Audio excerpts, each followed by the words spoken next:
नको करायला ते केल्याशिवाय राहत नाही, जे करायला पाहिजे ते करत नाही. आपली गंमतच अशी आहे, जे करायला पाहिजे ते करत नाही, जे नको करायला ते केल्याशिवाय राहत नाही. जे खायला पाहिजे ते खात नाही, जे नको खायला ते खाल्ल्याशिवाय.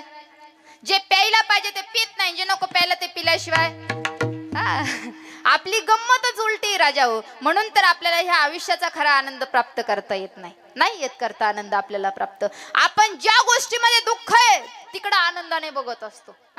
जिकडं दुःख आहे तिकडं बघत असतो. आपल्याला असं वाटतं त्या गोष्टीमध्ये आनंद असेल. नाही ना राजा, त्याच्यात दुःख आहे, दुःखाने भरलेली ती गोष्ट आहे. ऐका, दृष्टांतरूपी सांगायचं ठरलं तर एक गृहस्थ एका गावामध्ये राहिला होता. गावामध्ये गल्लीत उंचवट्यावरती त्याचं घर होतं. त्या घरामध्ये राहत असताना त्या गल्लीतून दररोज 30-35 म्हशींचा कळप पाणी पिण्याकरता जायचा.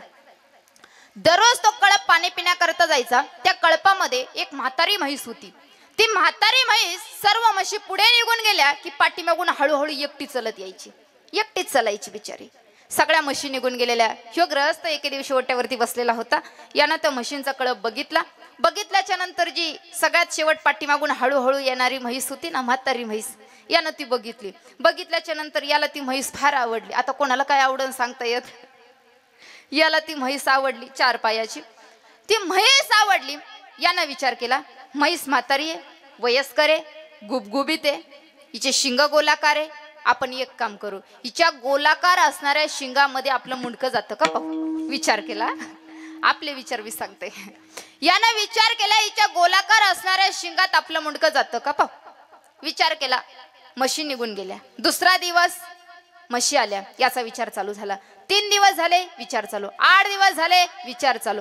1 महिना झाला, विचार चालू. 2 महिने झाले, विचार चालू. बोलता बोलता 6 महिने झाले. म्हशींचा कळप आला की याचा विचार चालू व्हायचा.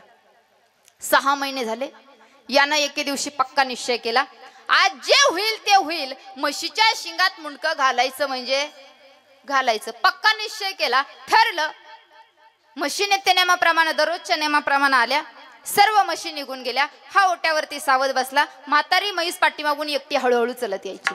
म्हातारी म्हैस पाठीमागून हळूहळू एकटी चालत येऊ लागली. म्हातारी म्हैस पाठीमागून येत आहे आणि हा पुढं पुढं ओट्यावरती सरकत आहे. म्हातारी ती असणारी म्हैस ती जवळ जवळ येऊ लागली. हा पुढे पुढे सरकू लागला. म्हैस जशी जशी समोर येते तसा तसा हा पुढे सरकतोय. म्हैस समोर आली आणि यानं म्हशीच्या समोर उडी मारली ओट्यावरून. आणि जशी उडी मारली तशी म्हशीचे असणारे गोलाकार शिंग होते. जशी उडी मारली तसे म्हशीचे दोन्ही कान पकडले आणि म्हशीच्या गोलाकार असणाऱ्या शिंगामध्ये यानं मुंडकं घातलं. आता तुम्हीच मला सांगा, यानं म्हशीच्या शिंगात मुंडकं घातल्याच्या नंतर म्हैस एका जागेवर उभी राहिली असेल का. नाही ना. जशी म्हशीनं उडी मारली, म्हैसच होती ती. जशी म्हशीनं उडी मारली तशी घे घराला धडक, घे भिंतीला धडक, घे गाडीला धडक, जे समोर येईन त्याला नुसत्या धडका घेऊ लागली. आता एवढ्या धडका घेतल्याच्या नंतर म्हशीला गुदगुल्या झाल्या असतील, यालाही गुदगुल्या झाल्या असतील. नाही ना. म्हैस रागावलेली. बरं, म्हशीला रागलाय पटकन येतो.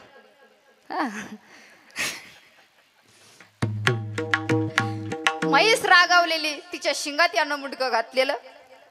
याला चांगलं रक्त भंबाळ झालाय, रक्ताने भरला. गावातल्या 4-6 तरुण कार्यकर्त्यांनी बघितलं, पळत गेले, म्हशीला पकडलं. म्हशीच्या गोलाकार असणाऱ्या शिंगातून याचं मुंडकं उडून काढलं, म्हशीला काढून दिलं. आणि मग याला गावकऱ्यांनी प्रश्न विचारला. तरुण कार्यकर्त्यांनी प्रश्न विचारला, का रे बाबा, म्हशीच्या शिंगात मुंडकं घातलं? हो खरंय. तू म्हशीच्या शिंगात मुंडकं घातलं. आता लक्ष द्या. तू म्हशीच्या शिंगात मुंडकं घातलं खरंय, पण म्हशीच्या शिंगात मुंडकं घालण्याच्या पूर्वी काहीतरी विचार करायला पाहिजे होता. काय? काहीतरी विचार करायला पाहिजे होता. त्यावेळी ह्यो जरा उलटाच गडी होता. ह्यो म्हटलं, तुम्ही मला असं नाही विचारायला पाहिजे. मग तुम्ही मला असं विचारायला पाहिजे की म्हशीच्या शिंगात मुंडकं घालण्याच्या पूर्वी किती दिवस विचार करीत होता. गावकरी म्हटले, सांग मग किती दिवस विचार करीत होता. मग यानं सांगायला सुरुवात केली, अहो 1 दिवस नाही, 2 दिवस नाही, 3 दिवस नाही, 8 दिवस नाही, 15 दिवस नाही, 20 दिवस नाही, 1 महिना नाही, 2 महिने नाही, 3 महिने नाही, तर तब्बल 6 महिने विचार करीत होतो. कशाचा? म्हशीच्या शिंगात मुंडका घालायचा. दृष्टांत संपला. सिद्धांत फार गोड. आपण जर त्या सद्ग्रहस्थासारख्या असे विचार करत राहिलो तर आपल्याला आनंद प्राप्त होईल का? नाही. आपल्याला समाधान प्राप्त होईल का? नाही. मग आपल्याला जर आनंदही प्राप्त होत नसेल, समाधानही प्राप्त होत नसेल, तर विचार करताना नेहमी चांगले विचार करायचे, कारण नावेत बसलोय संसार रूपी. विठ्ठल विठ्ठल विठ्ठल विठ्ठल विठ्ठल विठ्ठल विठ्ठल.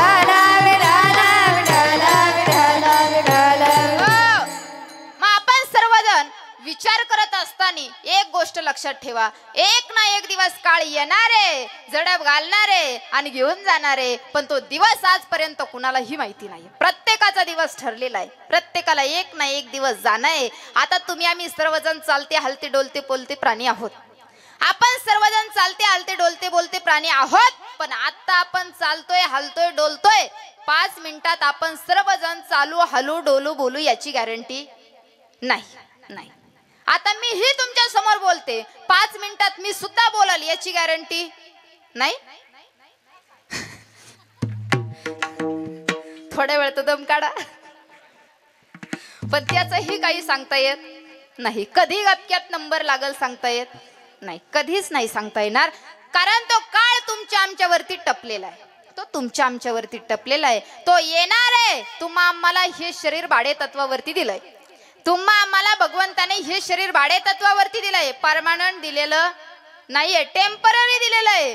जोपर्यंत त्याला वाटलं द्यावा तोपर्यंत दिलंय. जिंदगी एक किराए का घर है, जिंदगी एक किराए का घर है, एक ना एक दिन बदलना पड़ेगा, एक ना एक दिन बदलना पड़ेगा, एक ना जलाना पड़ेगा, एक ना एक दिन जलाना पड़ेगा. जिंदगी एक किराए का घर है, जिंदगी एक किराए का घर है, एक ना एक दिन बदलना पड़ेगा, एक ना एक दिन बदलना पड़ेगा, एक ना एक दिन बदलना पड़ेगा. जिंदगी एक किराए का घर है, जिंदगी एक किराए का घर है, एक ना एक दिन बदलना पड़ेगा, एक ना एक दिन बदलना पड़ेगा. मौत जब तुझको आवाज देगी, मौत जब तुझको आवाज देगी, घर से बाहर निकलना पड़ेगा. जय हो. एक किराए का घर है, एक दिन बदलना पड़ेगा, एक ना एक दिन बदलना पड़ेगा. जिंदगी एक किराए का घर है, जिंदगी एक किराए का घर है, एक ना एक दिन बदलना पड़ेगा, एक ना एक दिन बदलना पड़ेगा, एक ना एक दिन बदलना पड़ेगा. ऐसी हो जाएगी तेरी हालत, काम आएगी दौलत न ताकत, ऐसी हो जाएगी तेरी हालत, काम आएगी दौलत न ताकत. वक्त ऐसा भी आएगा नादा, तुझको कांटों पे चलना पड़ेगा. जिंदगी एक किराए का घर है, एक दिन बदलना पड़ेगा, एक ना एक दिन बदलना पड़ेगा. जिंदगी एक किराए का घर है, जिंदगी एक किराए का घर है, एक ना पड़ेगा, एक ना एक दिन बदलना पड़ेगा, एक ना एक बदलना पड़ेगा.